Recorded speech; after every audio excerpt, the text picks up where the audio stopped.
오늘 우리에게 주시는 하나님 말씀 디모데 후서 4장 1절과 2절 두 절의 말씀을 봉독해 드리겠습니다. 하나님 앞과 산자와 죽은 자를 심판하실 그리스도 예수 앞에서 그의 나타나실 것과 그의 나라를 두고 엄히 명하노니 너는 말씀을 전파하라. 때를 얻든지 못 얻든지 항상 힘쓰라. 범사의 오래 참음과 가르침으로 경책하며 경계하며 권하라. 아멘. 한 주간 동안도 평안하셨습니까? 오늘이 교회 절기상으로는 맥추감사절입니다. 제가 주보에다가는 다 적어서 보내드리니까 주보를 항상 다 확인을 하셔야 됩니다. 그러나 우리는 이렇게 구약의 절기가 신약에서 이루어졌고 또 신약에서 이루어진 절기가 또 계시록에서 완성된다고 하는 그 맥락에서는 굉장히 소중하다고 생각을 합니다. 그러나 이렇게 특별한 경우를 제외하고는 절기라고 하는 것에 대해서 우리가 기억을 하지만 설교의 내용으로는 되도록이면 우리가 진행하는 그 방향에서 이어서 가기를 원합니다. 오늘도 그렇기 때문에 지난주에 이어지는 말씀으로 우리가 내용은 파악을 하지만 그러나 절기상으로 오늘이 맥추절이다, 성령강림절이다, 이러한 부분들에 대해서는 기억을 하고 가면 좋겠습니다. 자, 제가 큐티에서도 한 두어 번 말씀을 드린 것 같은데 우리나라뿐만 아니라 세계의 경제 상황이 굉장히 안 좋습니다.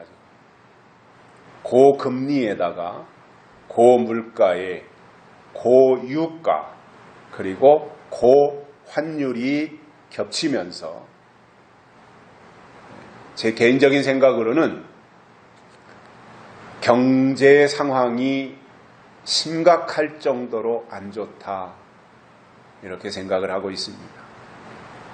물론 여러 가지 경제학자들의 예측이라든가 또 그분들이 하고 있는 여러 상황들을 종합해서 저도 그러한 주장에 어느 정도 공감을 하고 있습니다.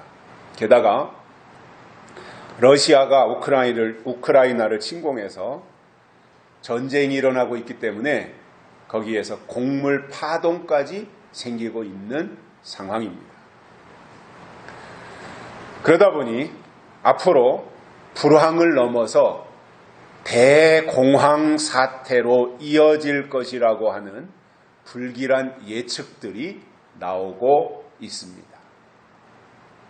또한 코로나 확진자가 5월달을 정점으로 해서 6월을 지나는 동안 많이 줄어들어 퍽이나 다행스럽다 이렇게 생각을 하고 있지만 그러나 코로나가 끝난 것이 아니라 잠시 소강 상태를 보이고 있는 것뿐이고 멀지 않아서 이것이 또 대폭발할 것이라고 하는, 그래서 새로운 변이가 나와가지고 코로나가 다시 지구촌을 덮칠 것이라고 하는 예상이 나오고 있기 때문에 대비를 잘 하시는 것이 좋겠다라는 생각이 듭니다. 대비라고 하는 것은 다른 거 없습니다.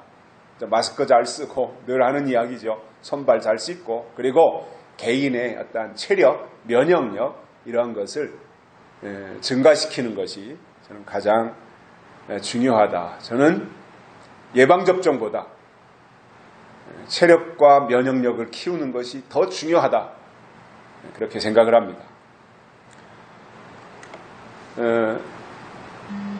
시청이나 이런 데 가서 사람들하고 이야기하다가 저는 예방접종을 한 차례도 맞지 않았다고 이야기하면 깜짝 놀랍니다. 진짜로 한 번도 안 맞았냐는 거예요. 그러면 한 번도 코로나 안 걸렸냐는 거예요. 안 걸렸다고 그러면은 아주 굉장히 신기한 듯이 저를 바라봅니다. 왜냐하면 자기들은 다 접종을 했고 접종했는데도 코로나에 걸렸다. 그래서 불안감을 가지고 있는데 그러면 제가 그런 이야기를 합니다. 아니 접종해도 코로나에 걸리는데 그놈의 접종은 무엇하라 하느냐. 저는 그렇게 이제 반론을 합니다. 제가 걸리면 안 되겠죠. 제가 그렇게 말해놓고 제가 걸리면 안 되잖아요. 그런데 그래서 더 조심해야 되겠다. 이제 그런 생각을 하고 있는데 아무튼 상황이 굉장히 안 좋습니다. 경제 상황과 안보 상황과 그리고 이 보건, 건강 이 상황들이 종합적으로 굉장히 좋지 않습니다. 아니 나쁘다라고 말하는 것이 더 정확하겠죠. 지난주에는 하나님의 일꾼으로서 자기 자신의 내면을 향해서 해야 할 일이 무엇인가 이것에 대해서 세 가지를 말씀을 드렸었습니다. 진리의 말씀을 옳게 분별해야 되고 부끄러울 것이 없는 일꾼으로 인정을 받아야 되며 자신을 하나님께 드리기를 힘쓰라 이 말씀이었습니다. 자기 자신을 위해서 자기 내면에서 내 속에서 그러한 것들을 이렇게 좀 키워나가야 된다라고 하는 내용이었습니다. 오늘은 하나님의 일꾼이 밖을 향해서 외부를 향해서 다른 사람들을 향해서 해야 할 일이 있다라는 거예요. 진리의 말씀을 내 안에다가 이렇게 분별하면서 진리의 말씀을 옳은 말씀으로 그리고 내 안에 내장하고 그리고 다른 사람들을 향해서 다른 사람들로부터 내가 인정을 받고 하나님으로부터 인정을 받으면서 온전히 하나님 앞에 나 자신을 헌신하는 그러한 삶을 나 스스로 나 내면으로부터 그러한 일들이 일어났다면 이제는 밖을 향해서 다른 사람들을 향해 해야 될 일도 있다는 거예요. 그래서 본문에는 디모데를 향한 세 가지 동사가 나옵니다. 전파하라, 힘쓰라, 권하라. 이 세 가지 동사입니다. 오늘 본문에 나오는 것처럼 하나님 앞과 산자와 죽은 자를 심판하실 그리스도 예수 앞에서 그의 나타나실 것과 그의 나라를 두고 디모데에게 엄하게 주신 명령을 통해 세 가지를 깨닫고 은혜를 받겠습니다. 첫째로는 전파하라입니다. 밖을 향해서 내 안을 향해서 내가 진리의 말씀을 옳게 분별했다면 밖을 향해서 이제 그것을 전파하라 그 말씀을 하고 계신 거예요. 그래서 하나님의 일꾼은 자기 내면, 자기 마음, 자기 믿음 이러한 것들에 대해서 잘 관리하고 그러한 것으로 자기 자신을 채워야 되는 것은 중요한 일입니다. 그러나 그러한 과정 속에서 내 내면의 세계가 하나님의 것으로 채워졌으면 그것을 가지고 밖을 향해서 전파하라는 설명인 것입니다. 자, 우리에게 중요한 것은 하나님의 약속입니다. 진리의 말씀이라고 하는 것은 결국 뭐냐면 약속의 말씀인 것입니다. 약속의 말씀이 왜 중요하냐면 그것이 하나님이 그 시대에 주신 명령이기 때문에 그런 것입니다. 자, 그러면 우리가 성경을 통해서 약속의 말씀의 시작은 아브라함입니다. 하나님과 아브라함의 관계성 속에서 하나님의 약속이 제공되어졌던 것입니다. 그러면 이 창세기에 나오는 아브라함과 하나님과의 관계, 내 본토 친척 족속 아비집을 떠나 내가 네게 지시할 땅으로 가라, 여기서부터 시작되어진 아브라함을 하나님이 부르신 이 장면에서부터 시작해서 아브라함의 일대기가 창세기에 쭉 나오는데 그 아브라함의 창세기에 나오는 절정이 뭐냐면 100세 아들을 얻었고 그리고 그 아들을 모리아 산으로 데리고 가서 거기에서 제물을 하나님 앞에 드리라고 하는 이 과정들 속에서 아브라함이 전혀 갈등하지 아니하고 하나님의 말씀대로 했다라고 하는 이 부분에서 아니 어찌 부모가 되어가지고 사람이 되어가지고 자기 자식을 제물로 죽여서 하나님 앞에 번제로 드리는 이 상황을 조금 더 흔들리지 아니하고 갈등하지 아니하고 진행할 수 있었는가 하는 이 부분에 대해서 우리는 굉장히 놀라움을 금치 못하고 그 속에서 아브라함의 신앙의 특별함을, 대단함을 발견하게 되는데, 그러나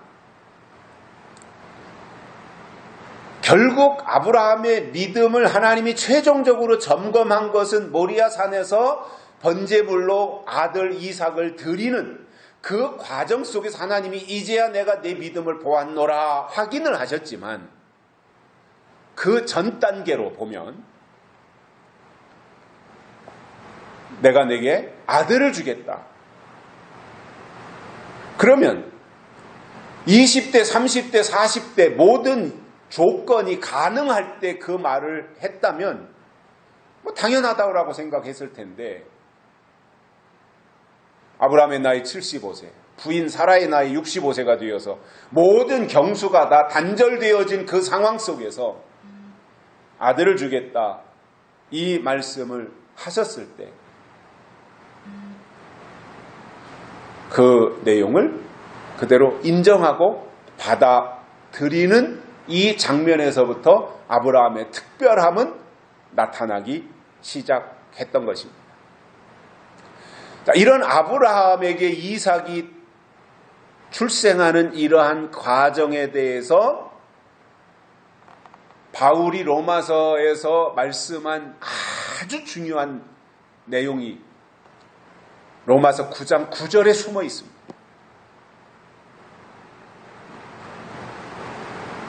하나님이 굉장히 중요한 말씀을 로마서 9장 9절에서 하나님이 아브라함에게 하신 그 내용을 바울이 지금 끄집어다가 로마서에서 설명하고 있는 내용이에요.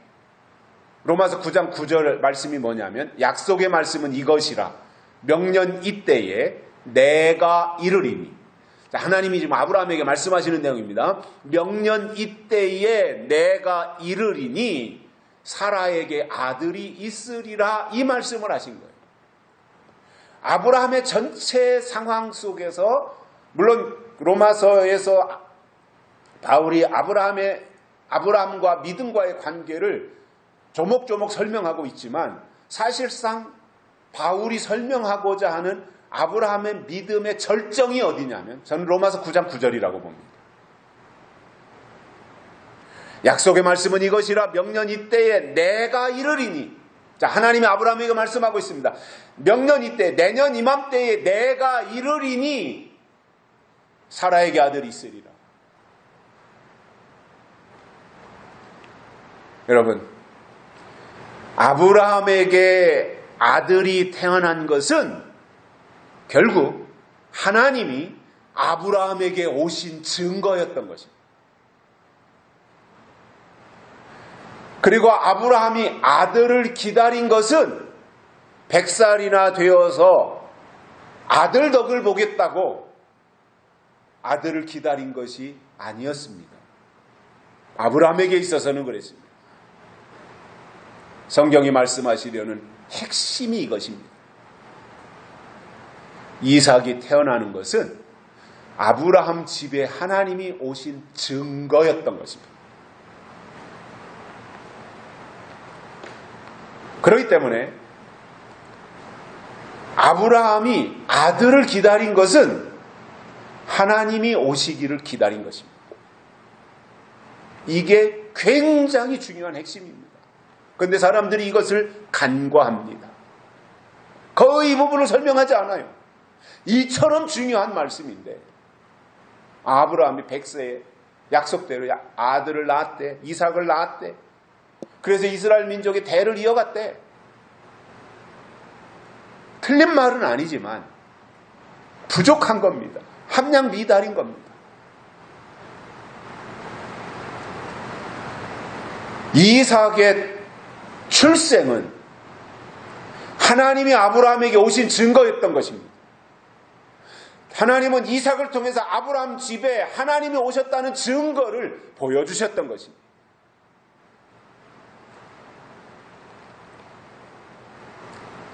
여러분, 우리가 살아가면서 무엇인가를 분별한다고 하는 것은, 그리고 누군가가 어떤 말을 할 때 그가 말하는 핵심을 간파한다고 하는 것은 그가 그만큼 성장했다는 증거인 것입니다. 하나님이 이렇게 말씀하실 때 그 말씀하시는 내용의 속뜻을 파악한다고 하는 것은 그가 그만큼 영적으로 성장했다고 하는 증거인 것입니다.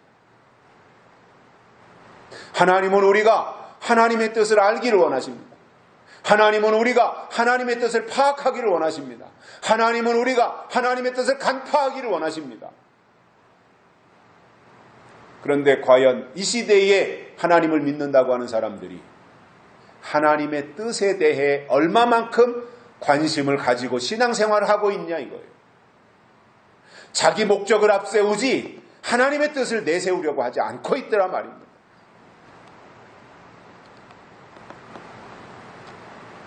진리의 말씀을 옳게 분별한 사람은 밖을 향해서 그 말씀을 전파하게 되어 있다는 거예요.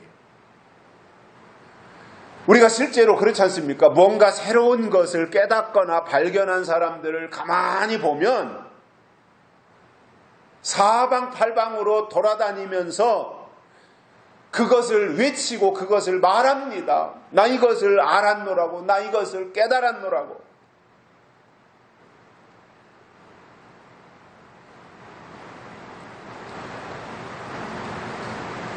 그리고 뭔가 자기에게 특별한 하나님의 경험이 있었다면 그 경험에 대해서 입 다물고 가만히 있을 사람이 누가 있습니까? 사도행전 3장에 보면 유명한 나면서부터 안진뱅이가 성전 미문에 앉아서 구걸하는 내용이 나옵니다. 그 앞으로 베드로와 요한이 가가지고 안진뱅이를 향해서 이렇게 말합니다. 우리를 보라 그랬습니다. 그러니까 이 안진뱅이가 아이고 그냥 동전 한 입 던져주면 되지 보라고 하는 것을 보니까 뭔가 특별한 것을 주려나 보다 이렇게 기대감을 가지고 쳐다봤을 것 아니에요. 그러니까 베드로가 이렇게 말합니다. 은과 금은 내게 없거니와 내가 내게 줄 것은 예수 그리스도의 이름으로 너를 향해서 일어나 걸으라 라고 하는 이 말씀을 해주셨던 거예요. 그러니까 이 안진뱅이의 기대심리는 뭔가 동전 한 잎이라도 주기를 원했는데 베드로는 그 안진뱅이가 처한 상황 속에서 근본적인 문제를 해결해 줬던 거예요. 동전 몇 입 더 준다고 그래서 안진뱅이가 근본 문제가 해결되는 게 아니에요. 물질을 제공한다고 해서 그 사람의 근본 문제, 영혼의 문제가 해결되는 거 아니에요. 그에게 가장 필요한 것은 일어나 걷는 거였어요. 베드로는 그 문제를 해결해 주었고 오른손을 잡아 일으키니까 발과 발목이 힘을 얻어 걷기도 하고 뛰기도 했다고 성경은 말씀을 하고 있습니다. 여러분, 그 이후로 그 안진뱅이가 일어난 그 경험을 한 이후로 그 안진뱅이가 어떤 삶을 살았을 것 같습니까? 아이고 난 그냥 원래 안진뱅이니까 난 지금도 안진뱅이로 그냥 있을래. 안진뱅이로 있는 게 편하고 나 귀찮으니까 난 그냥 이렇게 살래. 이렇게 할 사람이 누가 있겠어요? 거리로 뛰어다니면서 만나는 사람마다 붙잡고 내가 만난 예수님이 베드로가 나를, 하나님이 나를 고쳐주셨다라고 말을 하면 동네 사람들이 쟤는 태어날 때부터 안진뱅이였던 것을 다 알고 네 집 딸내미인 거 다 알 텐데, 네 집 아들내미인 거 다 알 텐데 그가 이리저리 돌아다니며 동네 사람들 만나는 사람마다 예수님이 나를 고쳐줬노라, 예수님이 나를 일으켜줬노라 이렇게 말할 때 그 파괴력이 얼마나 컸겠습니까? 그냥 사람들이 전도하듯이 전도지 한 장 손에 들고 예수 믿고 천국 가십시오, 예수 믿고 구원 받으십시오, 이것과 안진뱅이로 살아가던 사람이 일어나서 걷고 뛰고 신바람 나게 충만해가지고 다니면서 내가 예수님을 만났더니 예수님이 나에게 이런 은혜를 주셔서 나가 배나병신으로서 엄마 뱃속에서 나올 때부터 나는 안진뱅이였는데 하나님이 나를 고쳐주셔서 내가 나를 봐라, 나 걷지 않냐, 나 뛰지 않냐, 나 그동안 안진뱅이였던 거 다 알지 않냐, 온 동네가 다 알지 않습니까? 나 이렇게 고침받았습니다. 이것보다 더 정확한 전도, 전파가 어디 있겠냐 말이에요. 여러분, 마찬가지로 하나님의 약속을 받은 사람은 그 약속을 마음판에 새기고 소중히 여길 뿐만 아니라 그 말씀을 밖을 향해서 외쳐야 된다고. 옛날에 성을 지키는 파수꾼들을 보면 파수대에 올라갑니다. 높이 지어놓은 그 전망대 있죠? 파수대. 거기에 올라가서 보초를 서다가 저 멀찍이에서 적이 쳐들어오거나 적의 움직임이 보이면 성 안에 있는 백성들을 향해서 적이 침투에 들어오고 있다라고 하는 것을 외쳐줍니다. 알려주는 겁니다. 그러면 성 안에 있는 백성들이 그 소식을 듣고 싸울 준비를 하든지 아니면 집 안에 들어가 숨던지 적절하게 그 상황에 맞게 대처를 하지 않겠습니까? 그런데 파수대가 있고 파수대에 파수꾼이 올라가서 보초를 서고 있기 때문에 파수꾼이 있으니까 무슨 문제가 생기면 당연히 알려주겠지라고 생각하고 밭에 나가서 일도 하고 들판에 나가서 이런저런 볼일을 다 보고 있는데 막상 그 파수대에 올라간 파수꾼은 무장 해제하고 거기서 낮잠을 자고 있다든가 아니면 적군에 대해서 식별할 능력이 없어가지고 적이 오는데도 적인지 아군인지 그거에 대해서 전혀 알지 못해서 성 안을 향해서 신호를 보내지 않는다면 그 파수꾼은 있으나 마나이고 직무유기이며 아마 나중에 몰매 맞을 겁니다. 설교자들을 가리켜서 파수꾼이라고 합니다. 그런데 눈이 먼 소경이어서 파수꾼이 적군이 오는 것을 보지 못하고 벙어리여서 적이 다가와도 짖지 못하는 개처럼 되어 있다면 그 파수꾼을 어디다 써먹겠습니까? 상황이 변하는 것에 대해서 수시로 알려줘야 되잖아요. 성 안에 있는 사람은 성 밖에서 무슨 일이 일어나는지 모르니까 성 밖에서 지금 일어나는 일에 대해서 파수꾼이 높은 망대에 올라가 가지고 일일이 다 살펴보면서 지금 이렇게 돌아가고 있다, 이렇게 되고 있다, 지금 쳐들어오고 있다, 아니면 퇴각하고 있다, 뭐 이런 것들에 대해서 숫자가 몇 명쯤 된다, 이런 정보를 다 성 안에 있는 사람들에게 알려줘야 되는 거예요. 이게 설교자다 말입니다.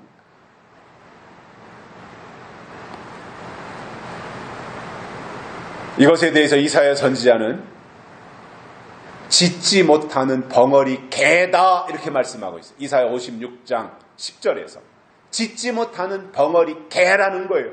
파수꾼에 대해서 말씀하신 거예요. 이사야가. 그 당시에 파수꾼들은 짖지 못하는 벙어리 개라는 거예요. 어디다 써먹겠습니까?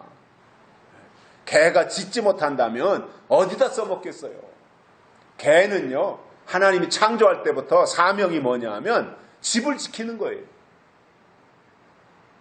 그래서 집 근처에 수상한 사람이 나타나면 죽어라 하고 왈왈대고 지저대가지고 주인한테 신호를 보내주는 겁니다. 주인님, 우리 집 근처에 지금 수상한 사람이 얼씬거리고 있으니까 대처하십시오. 이것을 망망 알리해가지고 막 그냥 사소하게 개도 말이죠. 짖는 게 다 종류가 다르더라고요.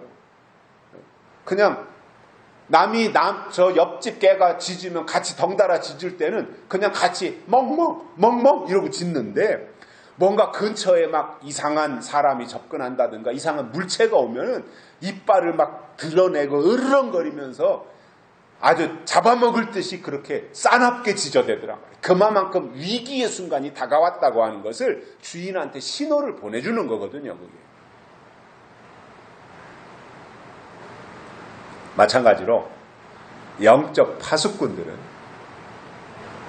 때를 알려주는, 그리고 현재 지금 진행되고 있는 상황이 어떻게 전개되고 있는지에 대해서 정확하게 알려주는 역할을 해야 된다는 말입니다. 그게 설교자이고 목회자입니다. 전파해야 됩니다. 두 번째로는 힘쓰라입니다. 그런데 어떻게 힘쓰라고 했냐면 때를 얻든지 못 얻든지 항상 힘쓰라 이렇게 말씀하고 있습니다. 이 말은 자기 입장에서, 내 입장에서 때를 정하지 말고 내가 볼 때는 지금이 바로 이때야, 내가 생각할 때는 지금이 이렇게 할 때야, 이건 자기 입장에서 생각하는 거잖아요. 자기가 때를 정하는 거잖아요. 그렇게 하지 말고 기회가 좋던지 아니면 기회가 나쁘던지 하나님의 때에다가 모든 초점을 맞추고 살아가라, 그 말이에요.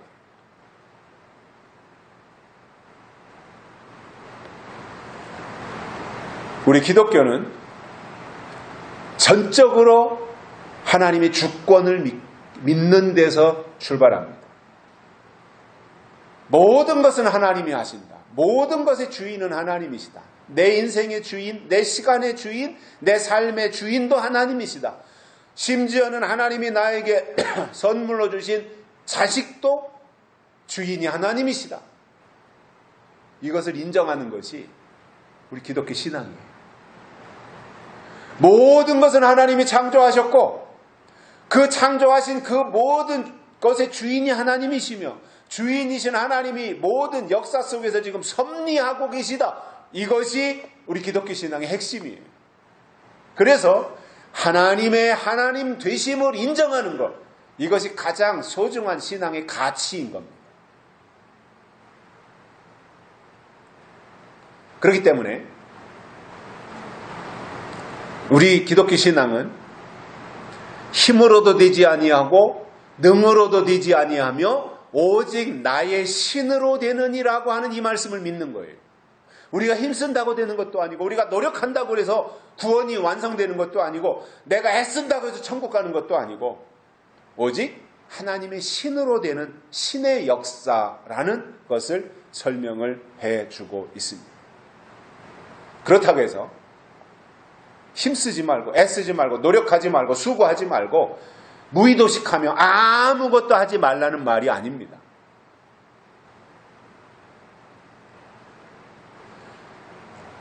이 말씀의 핵심은 뭐냐면 하나님의 시간 안에서 하나님의 방법을 가지고 최선을 다하며 하나님의 일이 이루어지기를 힘쓰라, 그 말인 겁니다. 이스라엘 백성들이 애굽에서 430년 동안이나 종살이를 하다가 모세를 통해서 출애굽을 하는데 그때 이스라엘이 한 일이라고 하는 것은 아무것도 없어요. 출애굽하기 위해서 이스라엘이 한 게 뭐가 있어요? 무슨 노력을 했어요? 이스라엘이 한 거 아무것도 없어요.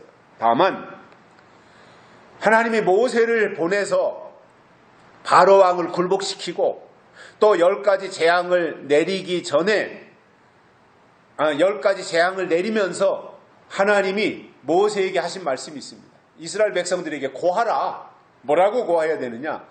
너희 각자 히브리 민족 이스라엘 백성들은 인수대로, 사람의 숫자대로 그 집에 5명이 살면 5마리, 양 5마리, 10명이 살면 양 10마리. 이것이 인수대로예요. 사람 숫자대로 그 양을 잡아서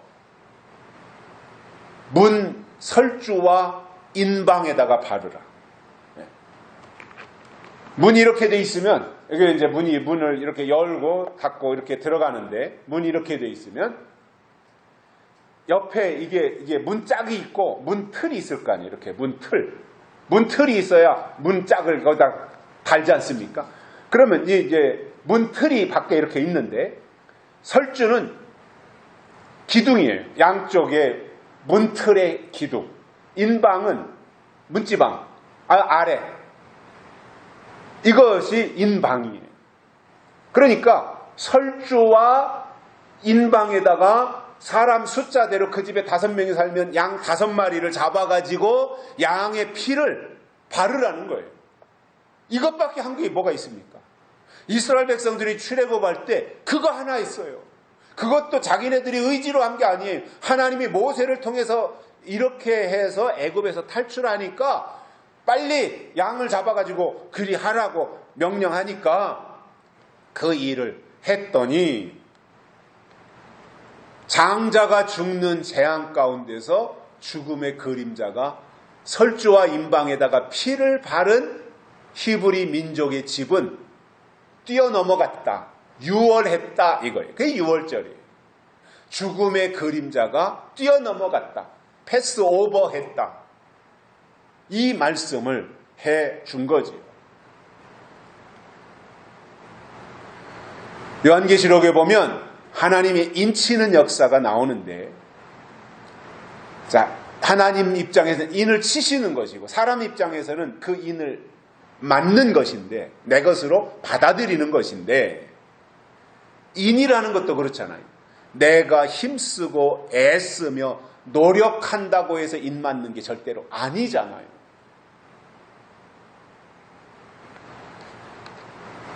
성경을 통해서 하나님의 때를 알고 법을 알며 거기에 맞춰서 예언의 말씀을 읽고 듣고 지켜 나아가다 보면 때가 돼서 하나님이 너는 내 것이라고 이마에다가 도장을 찍어서 구별하시는 것이 하나님의 인이다 말입니다.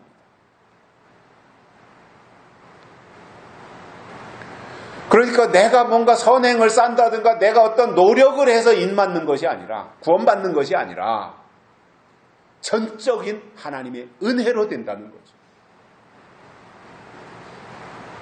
고린도전서 10장 31절에서 바울은 이렇게 말합니다. 먹든지 마시든지 무엇을 하든지 하나님의 영광을 위해서 하라.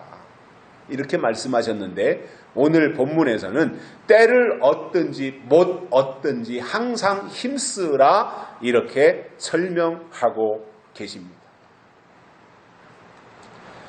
자, 우리 기독교 신앙이라고 하는 것은 물론 이론을 갖추는 건 전 중요하다고 봅니다. 이론과 논리를 갖추는 것은 참 중요한 겁니다. 그런데 이론을 갖추기 위해서 성경을 공부한다. 필요해요. 성경을 알고 지식적으로도 어느 정도 수준을 갖추고 나가는 것이 필요해요. 왜냐? 아는 것만큼 사랑하기 때문에 지식이 있어야, 하나님을 아는 지식이 있어야 하나님을 그만큼 수준 있게 사랑할 수 있는 거 맞아요. 부부도 그렇잖아요. 아는 것만큼 사랑하는 거예요. 하나님과 우리와의 관계도 똑같아요. 아는 것만큼 사랑하는 거예요. 이 세상에서도 그런 말을 하죠. 아는 것만큼 보인다 그러잖아요. 아는 것만큼 보이는 거예요. 그러면 사람들이 성경을 읽으면서 왜 성경 속에 담겨진 하나님의 약속을 모르고 가느냐면은 그만큼 하나님에 대해서 지식이 부족하기 때문에 계시록을 못 보는 겁니다. 아는 것만큼 보이는데 모르니까 못 보는 거예요. 안 보이는 거예요. 저에게는 왜 그런 것이 보이느냐 하면 그만큼 알고 있다는 이야기예요.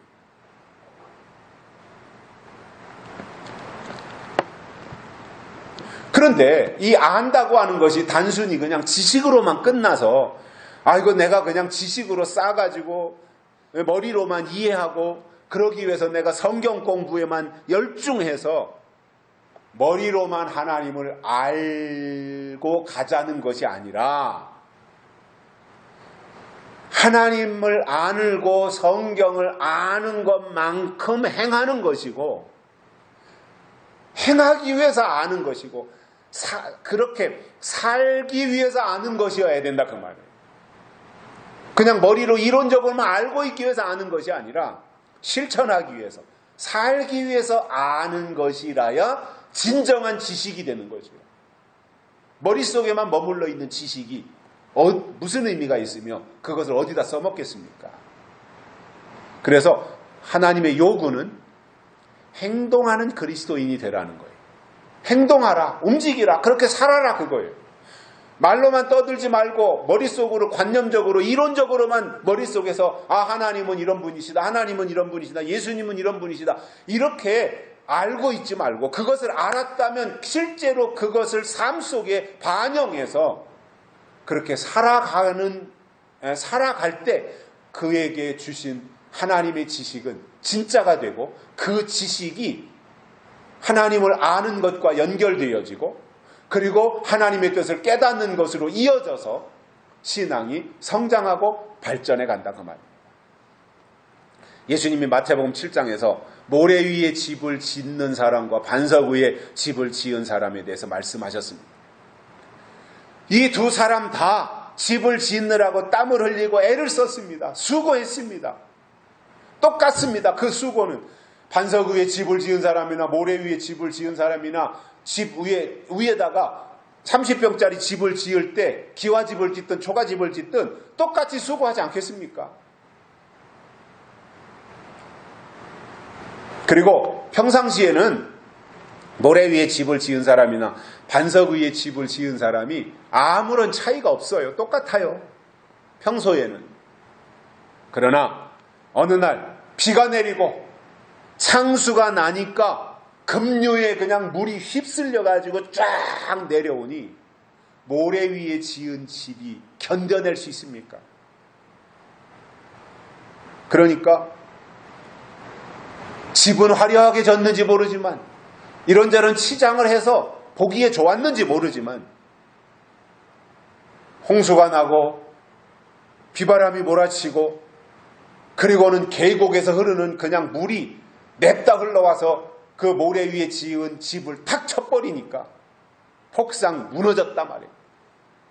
그런데 반석 위에 집을 지은 이 집은 바람이 불고 창수가 나도 끄떡이 없이 오히려 그 집이 얼마나 견고하게 잘 지어졌는지가 태풍이 지나간 다음에 보니까 확연하게 드러나더라, 그 말이에요.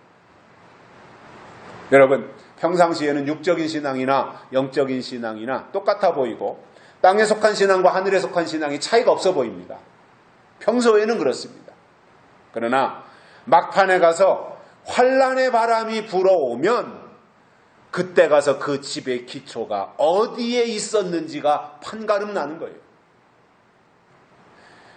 모래 위에 집을 지었다고 하는 것은 율법신앙, 기복신앙 위에 집을 지었다는 말이고, 반석 위에 집을 지었다는 것은 반석 대신 그리스도 위에 믿음의 집을 지었다는 뜻인데, 여러분, 겉으로 드러나는 집보다 더 중요한 것이 기초다, 그 말입니다.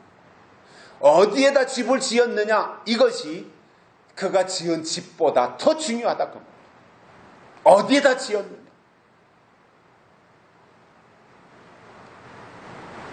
그렇다면 믿음의 기초를 어디에다 둬야 되겠습니까?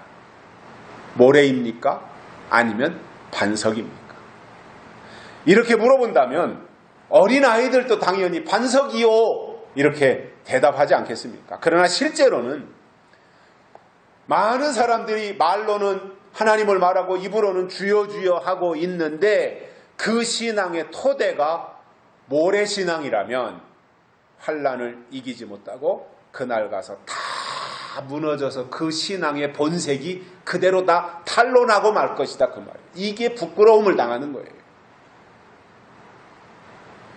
겉으로 드러나는 집이 중요한 것이 아니라 그 집의 기초가 어디냐, 이것이 훨씬 더 중요하단 말입니다. 믿음의 기초를 어디에다가 둘 거냐, 믿음의 뿌리를 어디에다 내릴 것이냐, 하나님의 약속신앙에다가 반석신앙에다 뿌리를 내릴 것이냐, 아니면 기복신앙이나 율법신앙에다가 뿌리를 내릴 것이냐. 그때 가서 아무리 내가 주의 이름으로 귀신을 쫓아내고 선지자 노릇을 했지 않습니까? 이렇게 말해봐야 주님은 나는 너를 모른다 이렇게 말씀하시는 결과밖에는 더 이상 나올 게 없는 겁니다. 야고보 사도는 행함을 강조했습니다. 그런데 이 야고보가 말하는 이 행함이라고 하는 것은 그냥 무대뽀로 아무런 갖춰진 것이 없이 그냥 무조건 나가서 다 행동만 하라 이 말씀을 하는 것이 아니라 믿음 안에 들어왔으니까 이제부터는 행함을 통해서, 행함이 열매니까 행함을 통해서 너의 믿음을 나타내라 그 말씀을 하신 거예요.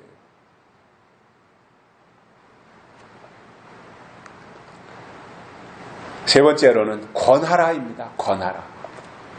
밖을 향해서 권하라 이겁니다.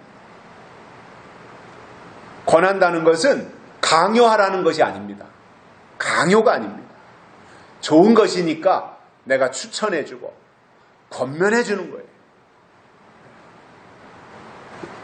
그때 중요한 것인, 내가 권면을 하는 데 있어서 중요한 것이 뭐냐면 내가 이렇게 말했을 때 그 사람이 나를 신뢰할 수 있도록 평소에 저 사람과 나와의 내신 성적을 잘 구축해 놔야 됩니다. 맨날 그냥 이소부에 나오는 얘기처럼 늑대가 나타났다 이렇게 해서 뻥이나 치면 결정적인 순간에 가서 그 사람이 하는 말을 누가 믿어주겠습니까? 그래서 저는 살아가면서 우리 주변에 있는 사람들과의 신뢰 관계를 돈독하게 구축하는 것은 굉장히 중요하다라고. 우리는 목적이 있는 사람들입니다. 누구에게 다가가서 내가 커피를 한 그릇 사주고 커피를 한 잔 사주고 밥을 한 그릇 사주고 그 사람과 나와의 어떤 친밀 관계를 유지하기 위해서 내가 친절을 베풀고 하는 이 모든 것은 우리는 그냥 생각 없이 돈을 낭비하는 것이 아닙니다. 우리는 분명히 목적이 있어야 됩니다. 내가 저 사람을 표적으로 삼아서 저 사람을 내가 하나님의 사람으로 만들어야 되겠다. 그러기 위해서 내가 접근해서 시간이 걸리더라도 커피도 사주고 같이 영화도 보러 가고 같이 축구장에 가서 축구도 관람하고 이러면서 서로 주고받고 하면서 속에 있는 이야기도 하고 집안 얘기도 하고 신앙 얘기도 하면서 그 사람이 그 사람으로 하여금 나를 믿을 수 있도록 하는 신뢰 구축, 이거는요 굉장히 중요해요.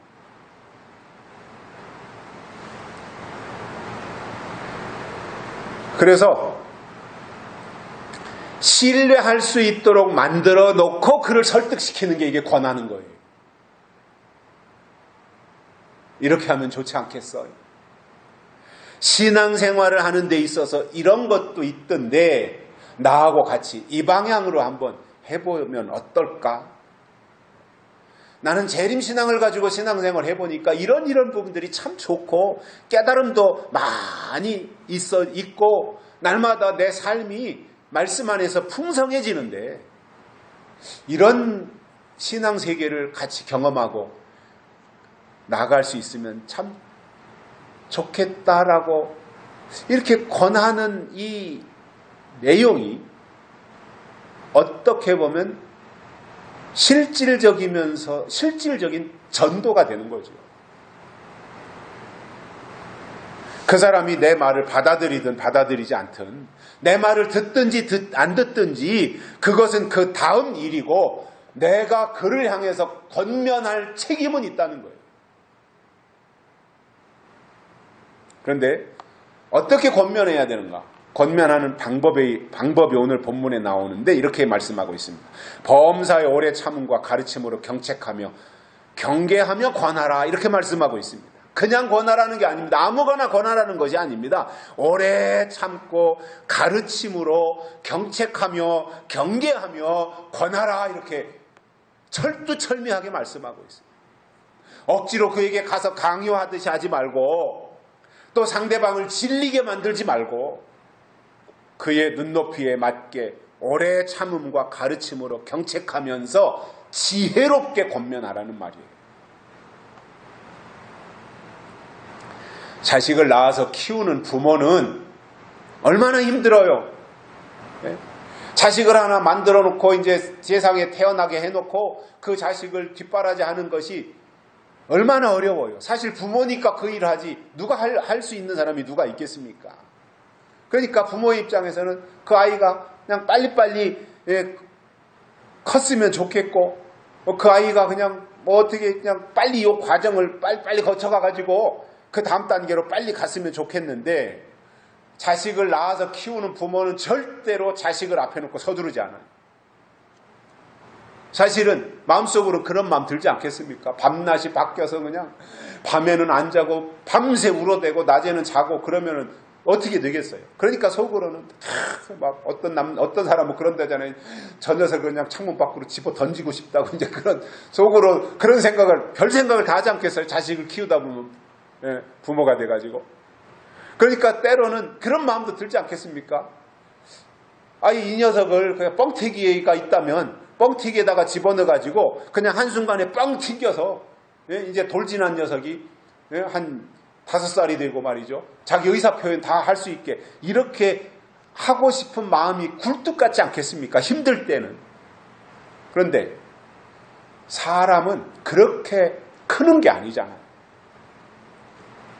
그렇기 때문에 부모는 자식을 키우면서 그 자식이 이제 엎치기 시작하면 엎치는 대로 기뻐하고 박수를 쳐줍니다. 잘한다. 우리 애기 잘한다.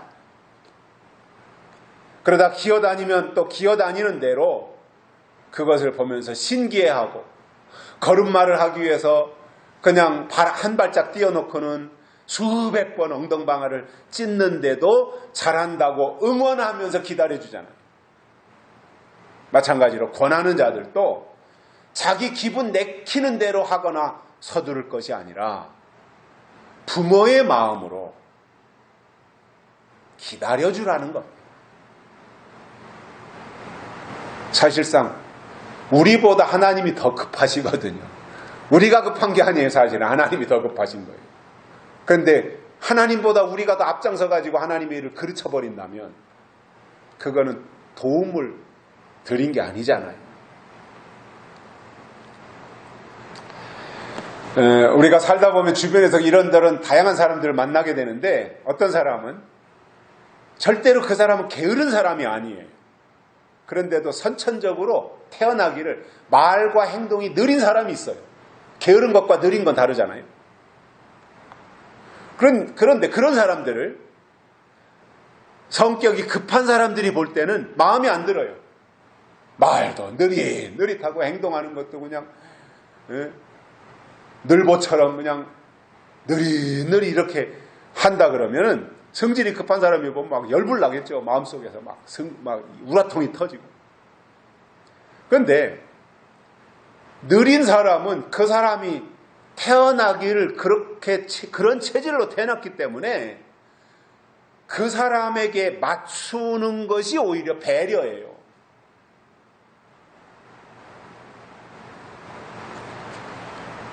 사람이 태어나서 성장하는 것이 서두른다고 되는 것이 아닌 것처럼 영적인 것을 터득하는 것이나 예언의 말씀을 깨닫는 것도 절대로 억지로 되지 않습니다. 그러니까 우리가 먼저 깨달았다면 그 사람이 적응하고 이해할 수 있도록 곁에서 도와주고 여건을 만들어주며 격려하고 권하는 겁니다. 그것이 실질적으로 우리가 할 수 있는 일들입니다. 저에게는 다 아시다시피 아들이 둘이 있는데 어느새 다 커가지고 이제 성인이 되어서 가정을 이루고 자식을 한 명씩 낳아서 지금 키우고 있습니다. 그런데 그 두 아들 신영이와 일영이가 한 30몇 년 전으로 되돌아가서 큰아들이 38이고 작은아들이 37이니까 걔네들도 벌써 이제 40 다 돼가잖아요. 근데 한 30몇 년 전으로 타임머신을 타고 시간을 돌이켜서 보면 큰아들 신영이는요 뭐든지 한번 가르쳐주면 잘했고 뛰어났어요. 뭐든지 잘했어요. 이해력도 빠르고 또 이러한 모든 부분들에 대해서 참 잘했는데 작은 아들 일영이는 뭐든지 어설퍼요. 그리고 이해하는 것도 느리고 알아듣는 것도 둔했어요. 그런데 어쩌겠습니까? 잘하는 아들은 잘하는 대로 더 잘하도록 응원하고, 못하는 아들은 못하는 대로. 잘하고 싶지 않아서 그런 게 아니잖아요. 그러니까 격려하면서 때로는 혼내기도 하고 때로는 달래기도 하고 그러면서 길잡이 역할을 했는데, 다른 집도 비슷하겠지만 사실상 저희 집은 제 아내의 역할이 절대적으로 컸어요. 그거는 제가 증인이고 부인할 수 없는 사실인 것들. 초등학교 다니고 어릴 때는 잘하고 잘 못하고의 차이가 이렇게 딱 두드러지게 표시가 나잖아요. 어렸을 때는.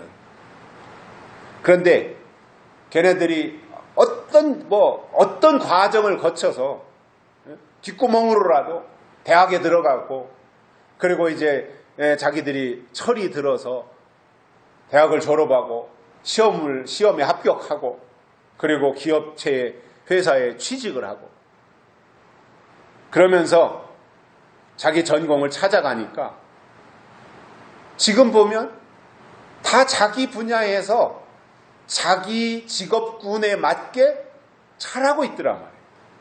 그러니까 어렸을 때의 차이가 커서 보니까 전혀 표시가 안 나고 그런 것들이 전혀 문제가 되지 않더라는 거예요.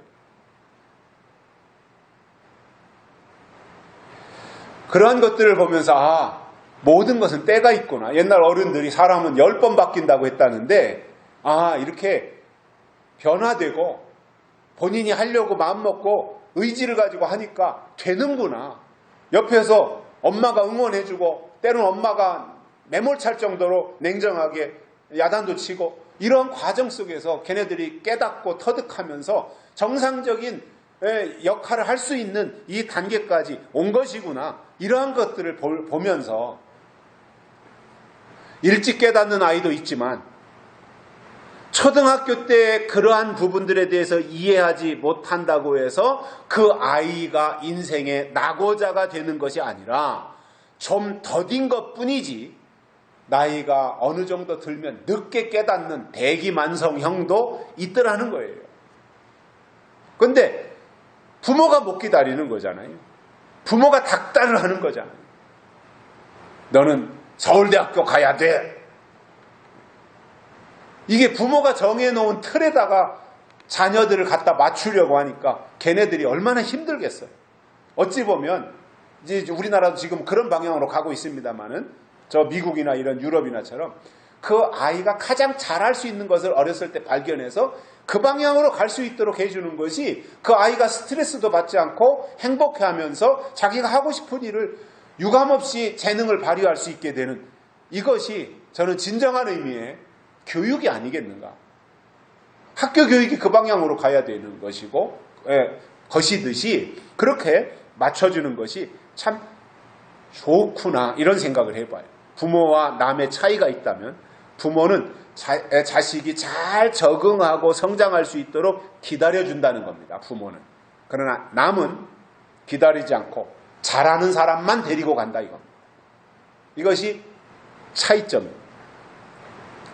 하나님은 우리가 잘하면 잘하는 대로, 느리면 느린 대로 적절하게 맞춰서 쓰시고, 순간순간 낙심하지 않도록 권면하시더라는 겁니다.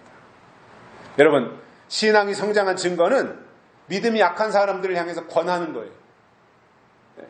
권면해 줄 줄 알아야 돼요.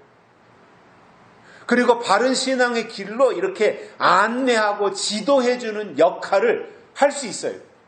그러니까 먼저는 신뢰를 구축해야 되고, 그 다음 단계로는 그 사람에게 권면해 줄 수 있는 이 부분까지 감당을 해야 된다는 겁니다.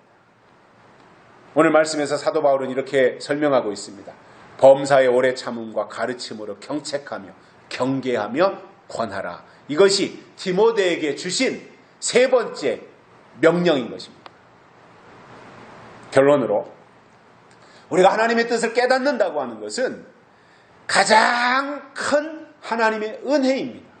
우리가 어떻게 하나님의 뜻을 이해하고 깨달을 수 있겠습니까? 우리 힘으로는 안 됩니다. 전적 하나님의 은혜인 것입니다. 그리고 우리 속에 하나님이 주신 깨달음이 있다고 하는 것은 하나님이 주신 명령이 그에게 있고 하나님이 주신 유전자가 그에게 있기 때문에 그러한 깨달음이 가능하다, 그 말인 겁니다. 억지로 하려고 하다 보면 부러진다는 말이 있어요. 자연스럽게 때가 되어서 하나님의 인도하심을 따라가는 그 모습이 더 좋고 나중까지 좋은 결과를 가져올 수 있게 된다는 거예요. 그렇다면 하나님이 주신 것들을 우리의 마음속에 묻어둘 것이 아니라 그것을 잘 분별하고 분석해서 밖을 향해서 외치고 전파해서 사람들이 들을 수 있도록 하라는 오늘 말씀대로 하나님이 우리에게 주신 사명을 잘 감당해 내시기를 주의 이름으로 축복합니다. 살아계신 하나님 아버지, 감사합니다. 오늘 또 우리를 불러주시고 하나님의 말씀을 듣게 해주셔서 감사를 드립니다. 오늘 디모데에게 주신 이 말씀처럼 우리가 밖을 향하여 담대하게 하나님의 말씀을 전파할 수 있는, 그리고 사람들을 권하며 우리 또한 그 안에서 행할 수 있는 믿음의 사람들 되도록 축복해 주옵소서. 다시 오실 예수님의 이름으로 간절히 기도드리옵나이다. 아멘. 찬송가 455장 부르시면서 헌금 드리시겠습니다.